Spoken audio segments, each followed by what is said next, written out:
Reference లేదండి.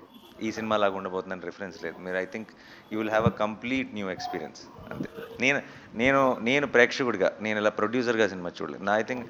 I think ఈ రోజు దాకా నేను మిగతా ఏది I don't think I have achieved anything in life. నా బిగ్గెస్ట్ అచీవ్‌మెంట్ అని నేను నమ్మేదేంటో చెప్పనా?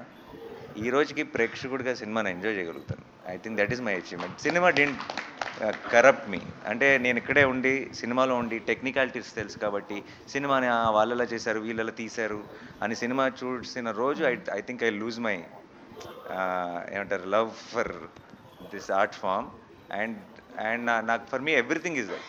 ఈ రోజుకి ఒక యానిమేషన్ సినిమా చూసి ఏడుస్తాను. చిన్న చిన్న ఎమోషన్స్ నేను ఒక్కడనే కూర్చొని సినిమా చూసినప్పుడు లెగ్స్ క్లాప్స్ కొడతాను ఒక సీన్ బాగుంటే.